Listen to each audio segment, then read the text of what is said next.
Alright, how's everybody doing tonight? Let's see if this thing doesn't fall off the wall like it did last time. And,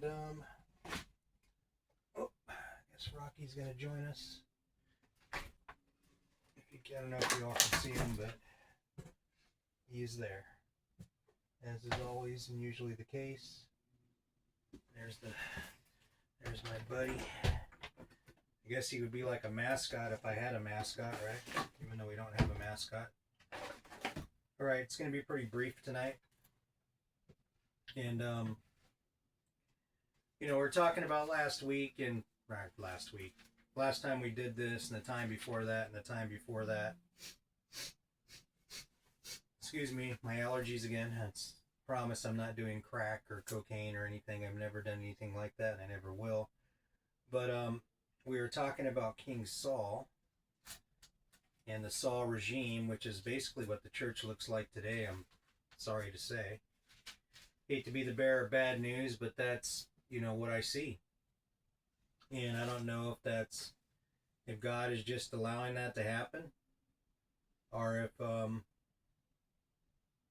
that's because man wants it to happen. When Israel cried out for a king, God gave them a king that they'd want. He gave them a man of war, a Benjamite, Saul. He was tall, he was good looking. Didn't look anything like David. David was short and ruddy, but he was the one that God had chosen. He was the one that God selected. And I was going to turn to Samuel, but let's actually, before we turn to Samuel, let's go ahead and go back to Genesis chapter 49. And right here, we'll just pick it up real quick at the beginning and then skip down to where I wanted to go, which was to talk about the tribe of Judah. But in chapter 49, and Jacob called his sons and said, "Gather together, that I may tell you what shall befall you in the last days." Now Jacob's old, he's dying. He's happy now because he thought his son Joseph was dead because his brothers were jealous of him, threw him in a pit. He had this coat of many colors and he was proud of it. And he was a daddy's boy, but he was daddy's favorite. But he liked to talk some crap to his brothers. He liked to, he was a little bit stuck up in a way. And so they got mad and they threw him in a pit. They were going to kill him. And Reuben said, "No, let's not kill him." And then Judah said, "Let's sell him to these Midianites, this caravan that was passing by." And they sold him into slavery. And he ended up in Egypt. And you all know the story of Joseph in Egypt. At least those of us that went to Sunday school, for the most part, know the stories of his dreams, that he got dreams from God and that he got elevated in Egypt. But he was in there for several years. I don't know if it was 12 years or 17 years. I do not recall. I'm sure someone will correct me on that or point out what it was. But in any event, he was in prison for several years before he was elevated in Egypt, because Potiphar's wife decided she wanted to lay with him. She just had to sleep with this boy, right? She just had a thing for him. I'm sure her lust was conjured up by Satan or the devil, right? And it was to fulfill God's plan anyway. So God enters into all things, or everything that the devil thinks he's doing to destroy God is actually doing to benefit God's kingdom and God's ways, because God is usually 50 million steps ahead of the devil and 50 million steps ahead of us. That's why he just desires that we trust him, that we faith in him, because he's an all-knowing and all-seeing God. I'm still having issues with my mouth and starting to think maybe I do have a speech impediment. Maybe I'm a stutterer now. Maybe I became one overnight or something, since I can't talk right. But in Genesis 49, and Jacob called his sons and said, "Gather together, and I may tell you what shall befall you in the last days. Gather together and hear, you sons of Jacob, and listen to Israel your father." So he's dying now. He's in Egypt. He's dying, and he wants to bless his sons. "Reuben, you are my first, my might, my beginning, and my strength, the excellency of dignity, and the excellency of power. Unstable as water, you shall not excel. Because you went up to your father's bed, then you defiled it. He went up to my couch." So right there, he's talking about himself in third person there. And then he's suddenly talking about himself in first person. While being he's the patriarch of God's people in faith, he can get away with it. He's not like some athlete saying, "Oh, so-and-so made this shot. So-and-so does this." That's all bullcrap anyway. So, but when Jacob did it, it's okay. But Reuben, he defiled his father's bed. He slept with his stepmom, which I know is something that's considered cool today, but it's not considered cool to God back then, and it's not considered cool to God today. So anyway, Reuben lost his birthright blessing, but because he was a descendant of Israel, he still was going to be blessed, just not above Joseph. So as I told you before, as descendants of Joseph, that's why we received this blessing, and that's why the two nations I've mentioned before are great. If you want to know who they are, they're two of the richest nations on the planet and in the world, in the free world, that is, not under dictatorship. But we'll go down to verse 9, where he's talking about Judah. Judah is a lion's whelp. From the prey, my son, you have gone up. He bows down, he lies down as a lion, and as a lion you shall rouse him. The scepter shall not depart from Judah, nor a lawgiver from between his feet, until Shiloh comes. So literally, kings are going to come from Judah. The lawgivers are going to come from Judah. So we'll go to Samuel now. And we'll see what God thinks of this Saul regime, as I call it. You have to excuse these allergies. They are indeed killing me to no end. But I believe we're going to 1 Samuel chapter 9 or 10. I think it's chapter 9.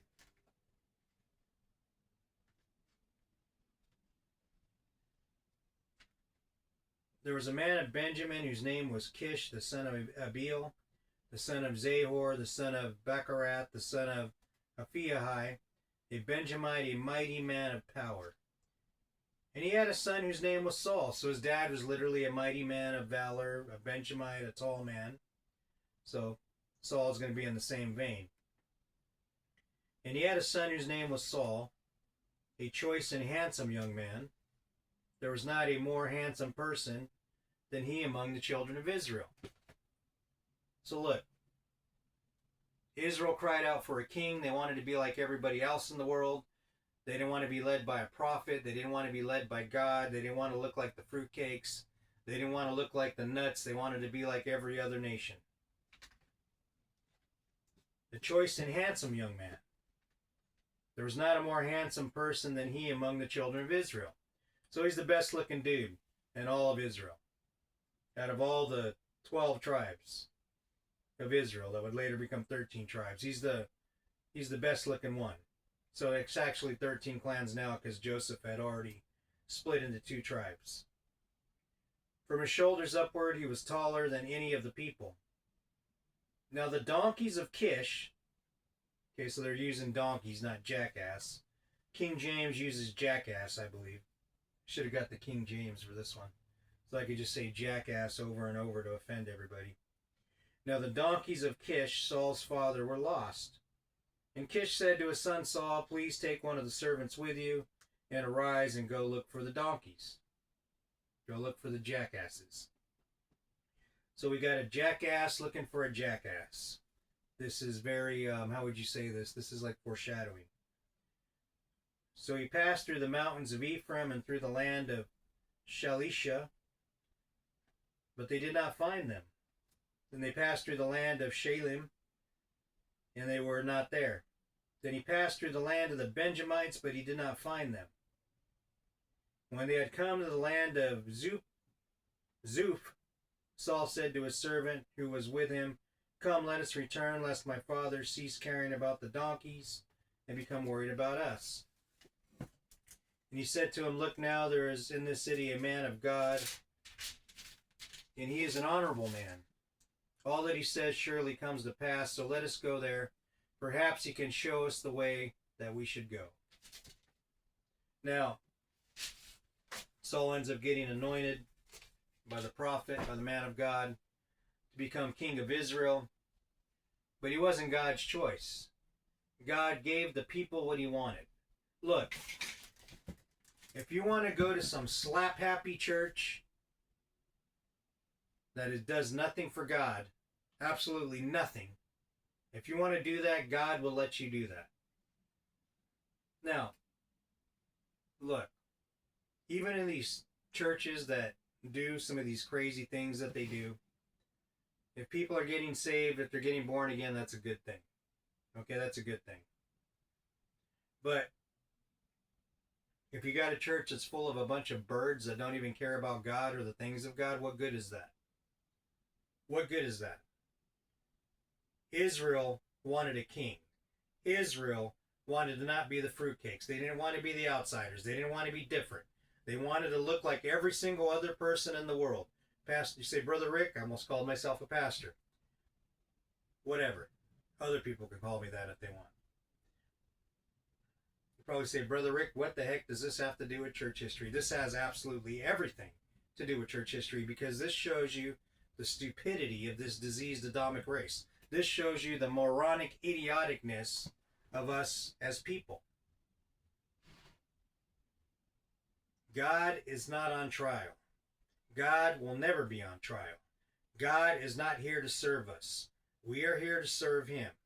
The great thing about it is he loves us. And the fact that he loves us, he puts up with a lot of foolish nonsense. Because he loves us. Not because he has to. Not because he likes to. Because he loves us. Because he chooses to.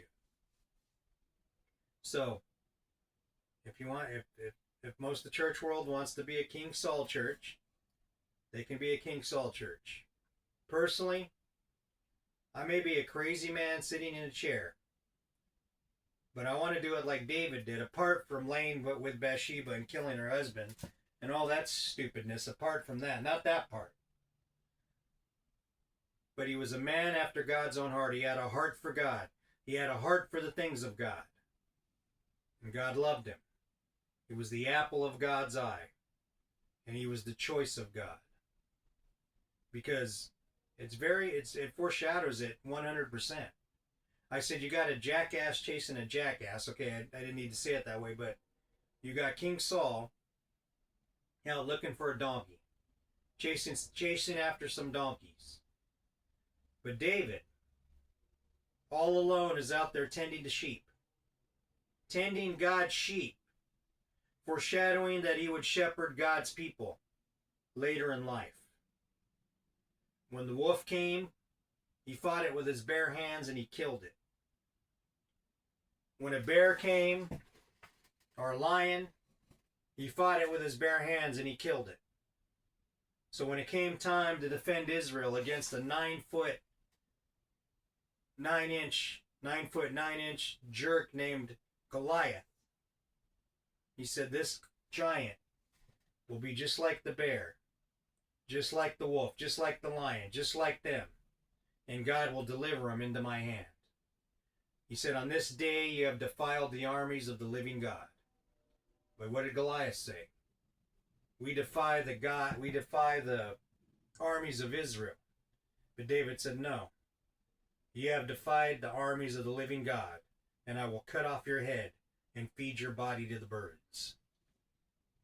So as a church, as believers, we want to be servants of the Most High God, and we want to be like David was, after the things of God, not like Saul, chasing a jackass.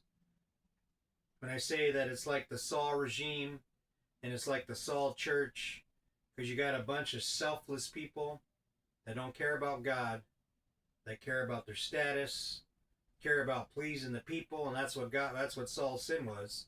He was afraid of the people. He wanted to please the people. But David, he wanted to please God. And that's the message, and that's what we're going to be talking about, and we'll go further with that. And you know what? All these Christians, other believers that I talk about, they're all saved. They're all going to heaven. But they'll sit up there in heaven and find out that they could have did it maybe another way. And that's the message for tonight. God bless you all.